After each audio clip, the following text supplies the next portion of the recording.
Tollywood star heroine Sai Pallavi wonderful, amazing, extreme talented actor. Heroine అంటే కేవలం glamour role అనే స్థాయి నుండి అంతకు మించి అనేలా ఔచిత్యాన్ని తీసుకువచ్చిన నటుల్లో నటి సాయి పల్లవి ఒకరు. తన గురించి ఎంత చెప్పినా తక్కువే అనిపిస్తోంది.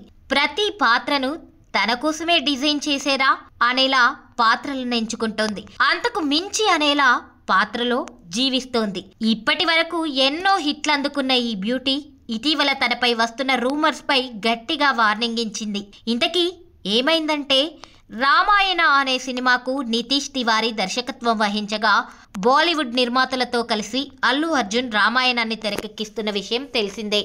ఈ సినిమాలో శ్రీరాముడిగా రణ్బీర్ నటిస్తుండగా సీతాదేవిగా సాయి పల్లవి కనిపించనున్నారు. అయితే ఈ సినిమా కోసం సాయి పల్లవి తన అలవాట్లను మార్చుకుందని, కొన్ని ప్రత్యేక నియమాలను ఏర్పరచుకుందంటూ కోలీవుడ్ లో ఓ మీడియా సంస్థ పలు కథనాలను వెల్లడించింది.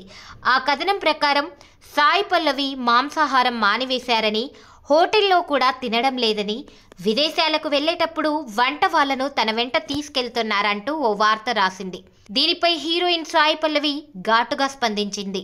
వాస్తవాలు తెలియకుండా ఇలాంటి పిచ్చి పిచ్చి వార్తలు రాయకండని వార్నింగ్ ఇచ్చింది. తను అసలు రూమర్లు, బేస్లెస్ వార్తల్ని చూసి పట్టించుకోనని, కానీ ఇప్పుడు ఇలాంటి పిచ్చి రాతల్ని చూసి మాట్లాడక తప్పని పరిస్థితి ఏర్పడిందని చెప్పుకొచ్చింది. తెలిసి రాస్తారో తెలియకుండా రాస్తారో, వ్యూస్ కోసం రాస్తారో అదంతా దేవుడికే తెలియాలి. ఇలానే ఇకపై రాస్తామంటే మాత్రం కుదరదు. ఇక్కడితో ఆపేయండి. నా సినిమా రిలీజ్ టైంలో ఇలాంటివి రాస్తే ఊరుకునేది లేదు. అవన్నీ నాకు చాలా స్పెషల్ మూమెంట్స్. మీరు ఇలాంటి వార్తలు రాసి కష్టాలు కొని తెచ్చుకోకండి. ఇదే చివరి ఛాన్స్. ఇకపై ఇలాంటి వార్తలు రాస్తే లీగల్ నోటీసులు పంపిస్తానంటూ సాయి పల్లవి వార్నింగ్ ఇచ్చింది.